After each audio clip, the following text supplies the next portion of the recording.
बच्चों मैं आपको आज रीजनिंग के बारे में बात करूं, क्योंकि बहुत सारे लोग आपको हो सकता है रीजनिंग में भी डरा रहे हो यार वो दिखाएगा। हाँ ठीक है। तो अगर हम बात करते हैं कि कोडिंग डिकोडिंग, चलो ये चैप्टर्स का नाम दे रखा है, मैं चैप्टर्स का नाम नहीं पढ़ रहा हूं, ये चैप्टर्स हैं, इन चैप्टर्स से क्वेश्चंस आए हैं। तो आप देख रहे हो ये वही चैप्टर्स हैं जिनसे आप उम्मीद करते हो। एक नया चैप्टर कैलेंडर, आपके कैलेंडर तो बिल्कुल सिलेबस में होता है, तो बस बच्चा एक्सपेक्ट करके नहीं जाता। कैलेंडर बहुत सालों से नहीं आ रहा था, क्लॉक बहुत सालों से नहीं आ रही थी, पर ऐसा नहीं कि वो रीजनिंग नहीं है, रीजनिंग है तो आ जाती है। ये बहुत जगह मैथ्स में भी पूछा जाता रहा है, पर ये रीजनिंग में पूछा गया है। ठीक है, बाकी आप देखते हैं इनइक्वालिटी, तो ये इनइक्वालिटी नहीं कहेंगे आप इसको एक्चुअल में, ये बस कोडिंग का ये टाइप है, पर ये नया टाइप है एकदम। ठीक है, तो 3-4 क्वेश्चन इस चीज के आ रहे हैं जिससे बच्चा थोड़ा सा, इसलिए इसको हमने मॉडरेट लिख दिया क्योंकि बच्चों के सामने न्यू है तो बड़ा आसान पर है न्यू। अब चूंकि बच्चा दूसरा भी जो होता है वो भाई नए क्वेश्चन को आकर के हमें भी नहीं समझा सकता कि सर ऐसा ऐसा करके कुछ क्वेश्चन आया था, पर जितने ने भी बता पाए उससे हमने अंदाजा लगा लिया कि ये तो आसान है। ठीक है, बाकी क्योंकि क्वेश्चन जो बता पाए उससे एक अंदाजा हो गया कि क्वेश्चन आसान है और किया जा सकता है। इनइक्वालिटी को पार्ट उसको नहीं कहेंगे। कैलेंडर के 2 क्वेश्चन आ रहे हैं, इसलिए इसको इजी टू मॉडरेट में रखा, क्योंकि बच्चा इसकी उम्मीद भी करके नहीं जा रहा था, लेकिन क्वेश्चन आसान आ रहा है कैलेंडर से। बात करते हैं फिगर सीरीज की, तो इजी टू मॉडरेट, थोड़ा सा ये फिगर की सीरीज आ रही है, जैसे आकृति अगली क्या आएगी वैसा टाइप, तो ये भी इजी टू मॉडरेट क्वेश्चन है। तो मैंने आपको चैप्टर्स के नाम दे दिए हैं। मिसिंग नंबर, इसमें बच्चा फंसता है, तो ये क्वेश्चन भी ईजी ही है। तो पूरी रीजनिंग अगर आप देख पाते हैं, तो अगर आप रीजनिंग ऐसी तो आइए भैया 16-17 क्वेश्चन, क्योंकि नए क्वेश्चंस के लिए हम आप पे भरोसा नहीं कर सकते कि आप कर पाएंगे नहीं। आज के बच्चे तो इसको नहीं कर पाए होंगे, तो इनको नॉर्मलाइजेशन में फायदा हो जाएगा, लेकिन आगे को बच्चे को ये पता रहेगा नया क्वेश्चन है तो थोड़ा दिमाग लगाना है। तो इन क्वेश्चनों को बच्चों अगले आपके लिए भी आए तो इस पर दिमाग सबसे बाद में लगाना, सबसे लास्ट में इनको करना है। ये नए से टाइप है, इन पर फिर आप अगर दिमाग लगा जाओगे तो क्वेश्चन बन जाएगा आपसे। 16-17 क्वेश्चंस आप रीजनिंग में आज के बच्चों के लिए, अगर इतना कोई कर रहा है तो बहुत अच्छा उसका माना जाएगा। ठीक है, आज के बच्चों के साथ कल से स्कोर बदल जाएगा, क्योंकि कल से बच्चों को पता होगा कैसा आ रहा है। ठीक है, अब अगर हम बात करते हैं, और तो आज के बच्चों को नॉर्मलाइजेशन में फायदा मिलेगा।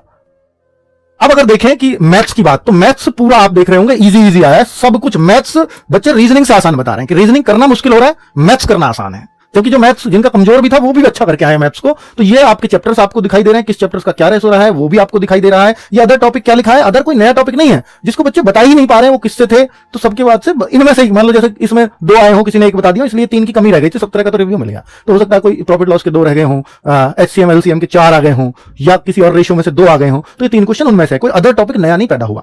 ठीक है, तो ये सब इजी ही आए हैं, और बच्चा ये बोल रहे हैं कि अगर हमारा मैथ्स थोड़ा सा भी ठीक है तो हम 3 ही स्कोर करेंगे, इसमें 18, 19 और 20। तो मैथ्स के ये स्कोर ही अच्छे माने जाएंगे अगर आप कर पा रहे हैं। अब आपके ऊपर क्यूब वाला चैप्टर है, यानी 3D वाला, तो हाँ वहां से क्वेश्चन है। ठीक है, 3D से और 2D से मिला के एक ही क्वेश्चन है। तो अब आप देख पा रहे हैं भैया ये जो क्वेश्चन है मैथ्स के बहुत आसान पूछे गए हैं, इसलिए 18, 19, 20 ही इसमें स्कोर चलेगा। अब आप बात करते हैं इंग्लिश की, जो बच्चे इंग्लिश कर रहे हैं उनके लिए भी एक्टिव पैसिव एक नई चीज आ गई ना, है ना। तो 1 question idiom, 1 question antonym, 3 question synonym, passage है, क्लोज टेस्ट नहीं है, वो खाली स्थान वाला क्वेश्चन आंसर वाला आया पैसेज, एरर आ गई, सेंटेंस इंप्रूवमेंट आ गया, 3 क्वेश्चन अदर, इनमें से ही कुछ रिलेट करके रहा होगा इसलिए अदर लिख दिया है।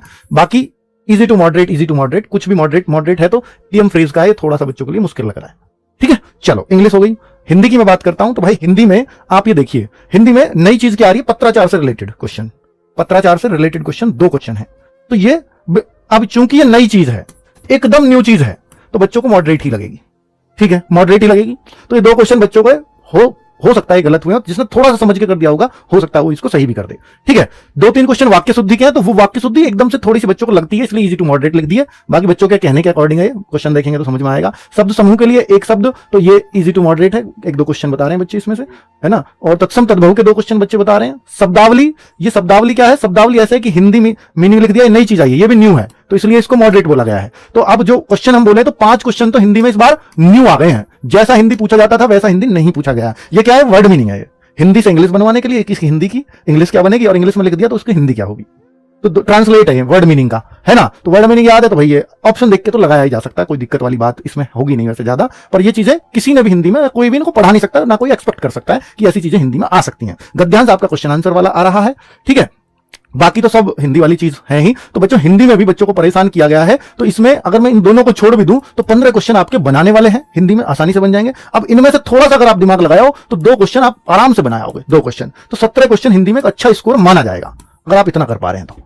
ठीक है, चलिए, तो जीएस में ये रहा है इजी टू मॉडरेट, क्योंकि जीएस इजी टू मॉडरेट ही होती है। फिर भी जीएस को अगर आप 14 के आसपास कर दे रहे हैं तो वो एक ठीक ठाक है। बाकी आपको बता दिया गया है कहां से क्या पूछा गया है, पॉलिटी के कितने क्वेश्चन है, ज्योग्राफी के कितने, करंट अफेयर्स के कितने, साइंस के कितने, तो उस तरह के आपके क्वेश्चंस को बता दिया गया है, समझा दिया गया है। तो इस तरह 14+ अगर कोई कर रहा है जीएस में तो एक अच्छा स्कोर होगा, मतलब हिंदी भाषी स्टेट्स के लिए अच्छा स्कोर है, और ये किया जा सकता है, इसलिए मैंने आपको